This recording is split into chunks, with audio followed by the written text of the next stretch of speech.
ओम शांति। 27 दिसंबर 1987 की अव्यक्त मुरली। हेडिंग है निश्चय बुद्धि विजयी रत्नों की निशानियां।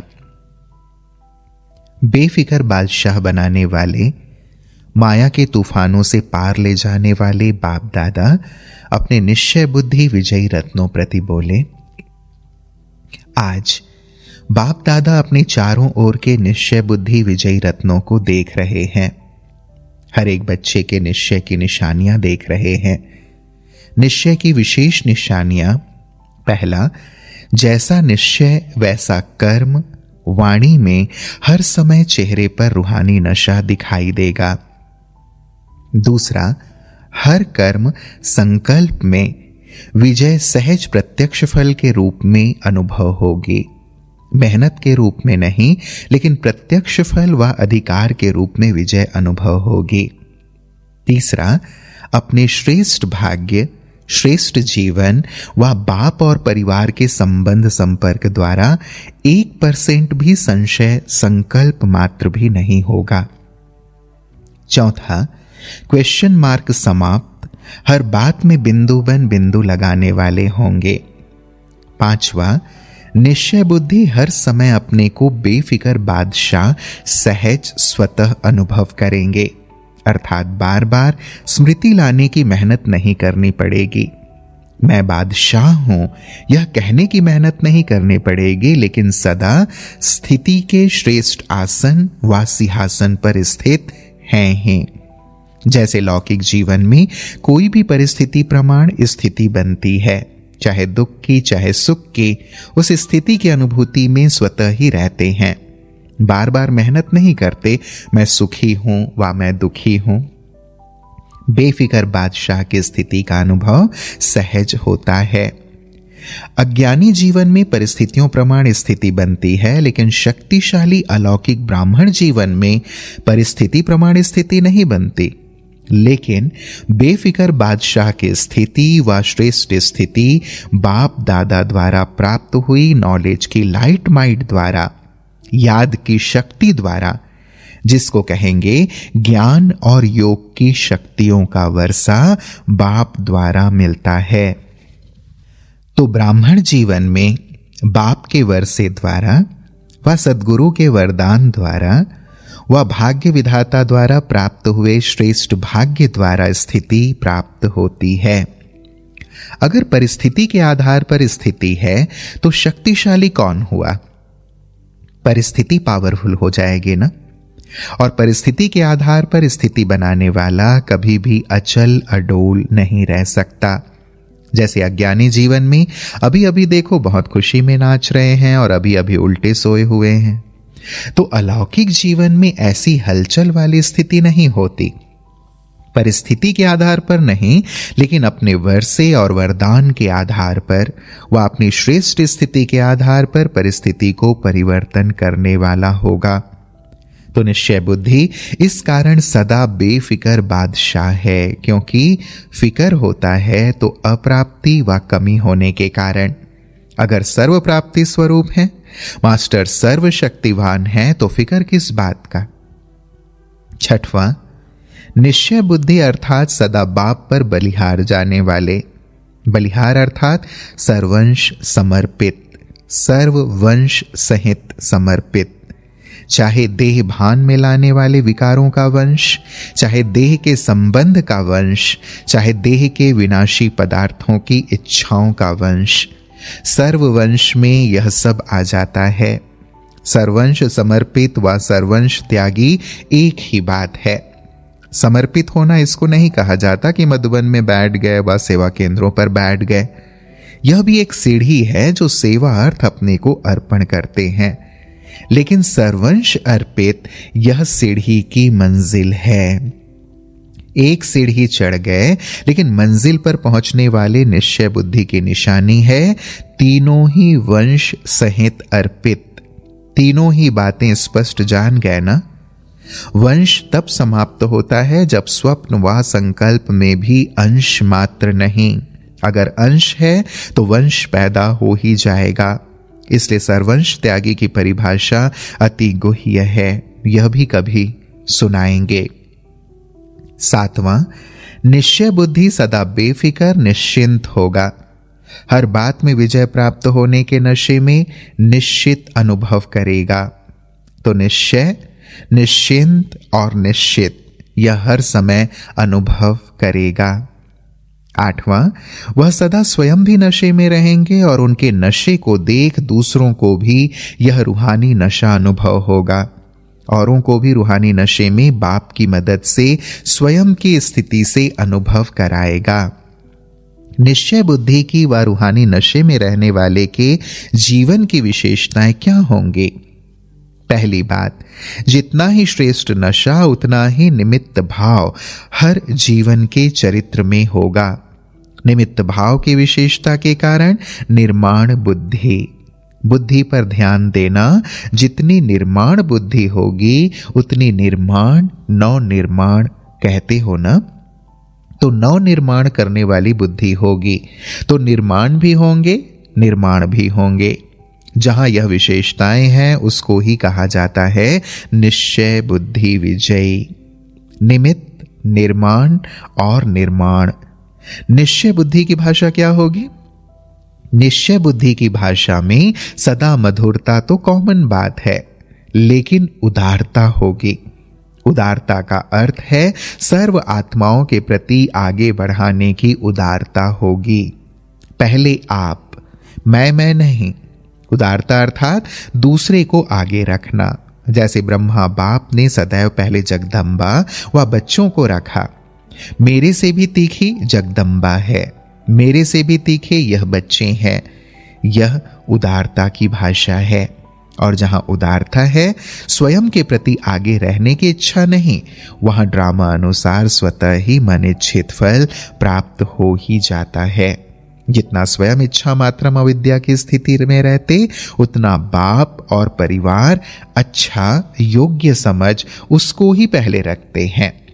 तो पहले आप मन से कहने वाले पीछे रह नहीं सकते। वह मन से पहले आप कहता तो सर्व द्वारा पहले आप हो ही जाता है, लेकिन इच्छा वाला नहीं।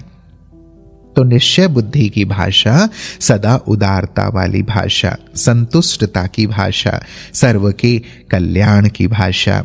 ऐसी भाषा वाले को कहेंगे निश्चय बुद्धि विजयी। निश्चय बुद्धि तो सभी हो ना, क्योंकि निश्चय ही फाउंडेशन है। लेकिन जब परिस्थितियों का, माया का, संस्कारों का, भिन्न भिन्न स्वभावों का तूफान आता है, तब मालूम पड़ता है कि निश्चय का फाउंडेशन कितना मजबूत है। जैसे इस पुरानी दुनिया में भिन्न भिन्न प्रकार के तूफान आते हैं ना, कभी वायु का, कभी समुद्र का, ऐसे यहां भी भिन्न भिन्न प्रकार के तूफान आते हैं। तूफान क्या करता है? पहले उड़ाता है, फिर फेंकता है। तो यह तूफान भी पहले तो अपनी तरफ मौज में उड़ाते हैं, अल्पकाल के नशे में ऊंच ले जाते हैं, क्योंकि माया भी जान गई है कि बिना प्राप्ति यह मेरी तरफ होने वाले नहीं है। तो पहले आर्टिफिशियल प्राप्ति में ऊपर उड़ाती है, फिर नीचे गिरती कला में ले आती है। चतुर है। तो निश्चय बुद्धि की नजर त्रिनेत्री होती है, तीसरे नेत्र से तीनों कालों को देख लेते हैं, इसलिए कभी धोखा नहीं खा सकते। तो निश्चय की परख तूफान के समय होती है। जैसे तूफान बड़े बड़े पुराने वृक्ष के फाउंडेशन को उखाड़ लेते हैं, तो यह माया के तूफान भी निश्चय के फाउंडेशन को उखाड़ने की कोशिश करते हैं। लेकिन रिजल्ट में उखड़ते कम है, हिलते ज्यादा हैं। हिलने से भी फाउंडेशन कच्चा हो जाता है। तो ऐसे समय पर अपने निश्चय के फाउंडेशन को चेक करो। वैसे कोई से भी पूछेंगे निश्चय पक्का है तो क्या कहेंगे? बहुत अच्छा भाषण करेंगे। अच्छा भी है निश्चय में रहना, लेकिन समय पर अगर निश्चय हिलता भी है तो निश्चय का हिलना अर्थात जन्म जन्म की प्रारब्ध से हिलना। इसलिए तूफानों के समय चेक करो, कोई हद का मान शान न दे, वह व्यर्थ संकल्पों के रूप में माया का तूफान आए तो चाहना रखते हो, वह चाहना अर्थात इच्छा पूर्ण न हो, ऐसे टाइम पर जो निश्चय है कि मैं समर्थ बाप की समर्थ आत्मा हूं, वह याद रहता है, वह व्यर्थ समर्थ के ऊपर विजयी हो जाता है। अगर व्यर्थ विजय प्राप्त कर लेता है तो निश्चय का फाउंडेशन हिलेगा ना, समर्थ के बजाय अपने को कमजोर आत्मा अनुभव करेगा, दिल शिकस्त हो जाएंगे। इसलिए कहते हैं कि तूफान के समय चेक करो। हद का मान, शान, मैंपन रूहानी शान से नीचे ले आता है। हद की कोई भी इच्छा मात्रम अविद्या के निश्चय से नीचे ले आते हैं। तो निश्चय का अर्थ यह नहीं है कि मैं शरीर नहीं, मैं आत्मा हूं, लेकिन कौन सी आत्मा हूं, वह नशा, वह स्वमान समय पर अनुभव हो। इसको कहते हैं निश्चय बुद्धि विजयी। कोई पेपर है ही नहीं और कहे मैं तो पास विद ऑनर हो गया, तो कोई उसको मानेगा? सर्टिफिकेट चाहिए ना। कितना भी कोई पास हो जाए, डिग्री ले लेवे, लेकिन जब तक सर्टिफिकेट नहीं मिलता है तो वैल्यू नहीं होती। पेपर के समय पेपर दे, पास हो, सर्टिफिकेट ले बाप से, परिवार से, तब उसको कहेंगे निश्चय बुद्धि विजयी। समझा? तो फाउंडेशन को भी चेक करते रहो। निश्चय बुद्धि की विशेषता सुनी ना, जैसा समय वैसे रूहानी नशा जीवन में दिखाई दे। सिर्फ अपना मन खुश ना हो, लेकिन लोग भी खुश हों। सभी अनुभव करें कि हाँ, यह नशे में रहने वाली आत्मा है। सिर्फ मन पसंद नहीं, लेकिन लोग पसंद, बाप पसंद। इसको कहते हैं विजयी। अच्छा, सर्वनिश्चय बुद्धि विजयी रत्नों को, सर्वनिश्चिंत बेफिक्र बच्चों को, सर्वनिश्चित विजय के नशे में रहने वाले रूहानी आत्माओं को, सर्व तूफानों को पार कर तोहफा अनुभव करने वाले विशेष आत्माओं को, सदा अचल अडोल एक रस स्थिति में स्थित रहने वाले निश्चय बुद्धि बच्चों को बाप दादा का याद, प्यार और नमस्ते। हम बच्चों का भी प्राणेश्वर बाप दादा को याद, प्यार और नमस्ते, नमस्ते, नमस्ते बाबा। फिर विदेशी भाई बहनों से बाप दादा की मुलाकात। अपने को समीप रत्न अनुभव करते हो? समीप रत्न की निशानी क्या है? वह सदा सहज और स्वतः ज्ञानी तू आत्मा, योगी तू आत्मा, गुणमूर्त सेवाधारी अनुभव करेंगे। समीप रत्न के हर कदम में यह चार ही विशेषताएं सहज अनुभव होंगी, एक भी कम नहीं होगी। ज्ञान में कम हो, योग में तेज हो, या दिव्य गुणों की धारणा में कमजोर हो, वह सब में सदा ही सहज अनुभव करेगा। समीप रत्न किसी भी बात में मेहनत नहीं अनुभव करेंगे, लेकिन सहज सफलता अनुभव करेंगे, क्योंकि बाप दादा बच्चों को संगम युग पर मेहनत से ही छुड़ाते हैं। 63 जन्म मेहनत की है ना, चाहे शरीर की मेहनत की, चाहे मन की मेहनत की। बाप को प्राप्त करने के लिए भिन्न भिन्न साधन अपनाते रहे। तो यह मन की मेहनत की, और धन की भी देखो जो सर्विस करते हो, जिसको बाप दादा नौकरी कहते, उसमें भी देखो कितनी मेहनत करते हो, उसमें भी तो मेहनत लगती है ना। और अभी आधा कल्प के लिए यह नौकरी नहीं करेंगे, इससे भी छूट जाएं। न लौकिक नौकरी करेंगे, न भक्ति करेंगे, दोनों से मुक्ति मिल जाएगी। अभी भी देखो, चाहे लौकिक कार्य करते भी हो, लेकिन ब्राह्मण जीवन में आने से लौकिक कार्य करते हुए भी अंतर लगता है ना। अभी यह लौकिक कार्य करते भी डबल लाइट रहते हो। क्यों?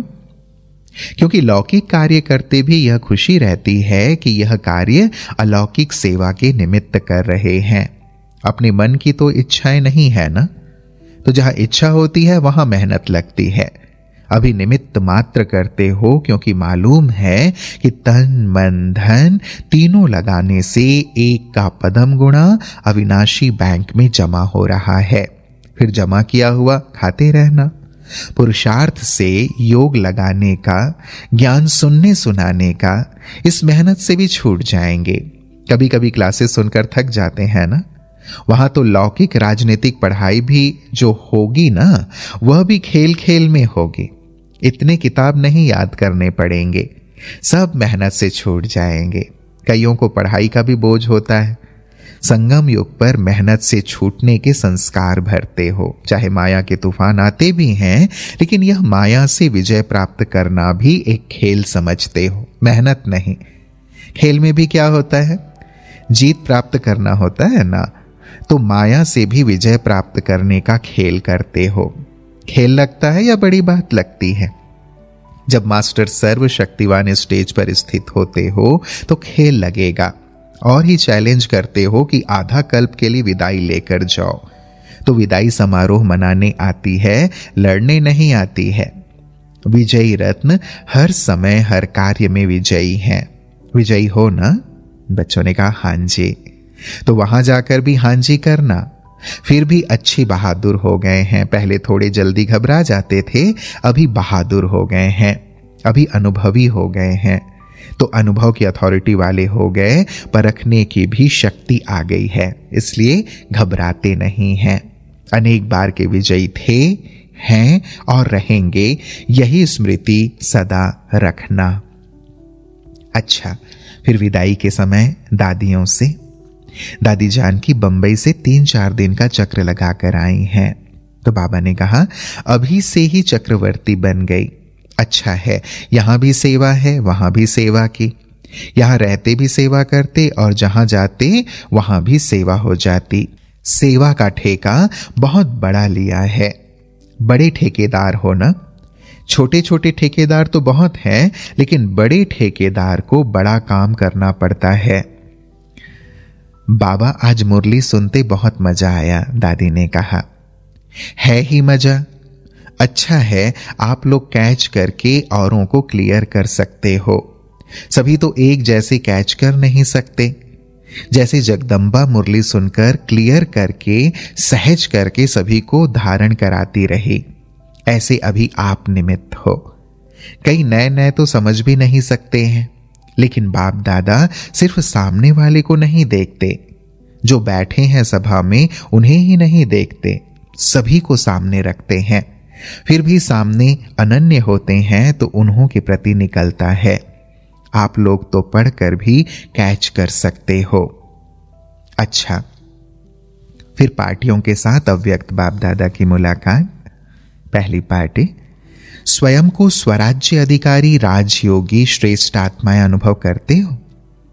स्वराज्य मिला है व मिलना है। स्वराज्य अधिकारी अर्थात राजयोगी आत्मा सदा ही स्वराज्य की अधिकारी होने के कारण शक्तिशाली है। राजा अर्थात शक्तिशाली। अगर राजा हो और निर्बल हो तो शक्तिहीन को राजा कौन मानेगा? प्रजा उनके ऊपर और ही राज्य करेगी। तो स्वराज्य अधिकारी अर्थात सदा शक्तिशाली आत्मा ही कर्मेंद्रियों पर अर्थात अपने कर्मचारियों के ऊपर राज्य कर सकती है, जैसे चाहे चला सकती है। नहीं तो प्रजा राजा को चलाएगी। प्रजा राजा को चलाए तो प्रजा ही राजा हो गई ना। नियम प्रमाण राजा प्रजा को चलाता है। अगर प्रजा का राज्य है तो राजा नहीं कहेंगे, प्रजा का प्रजा पर राज्य कहेंगे। किंतु बाप आकर राजयोगी बनाता है, प्रजा का प्रजा पर राज्य नहीं सिखाता है। तो सभी राज्य अधिकारी हो ना, कभी अधीन कभी अधिकारी, ऐसे तो नहीं, सदा अधिकारी। एक भी कर्मेंद्रिय धोखा ना दे, इसको कहते हैं राजयोगी व राज्य अधिकारी। तो सदा इस स्वमान में स्थित रहो कि हम अधिकारी हैं, अधीन होने वाले नहीं। यह है ईश्वरीय नशा। यह नशा सदा रहता है या कभी कभी, कभी है कभी नहीं, ऐसा ना हो, क्योंकि अभी के संस्कार अनेक जन्म चलेंगे। अगर अभी के संस्कार सदा के नहीं हैं, कभी कभी के हैं, तो अनेक जन्म में भी कभी कभी राज्य अधिकारी बनेंगे। सदा राज्य अधिकारी अर्थात रॉयल फैमिली के नजदीक रहने वाले। तो संस्कार भरने का समय अभी है, जैसा भरेंगे वैसा चलता रहेगा। तो अटेंशन किस समय देना होता? जब रिकॉर्ड भरते व टेप भरते हैं तो अटेंशन भरने के समय देते हैं।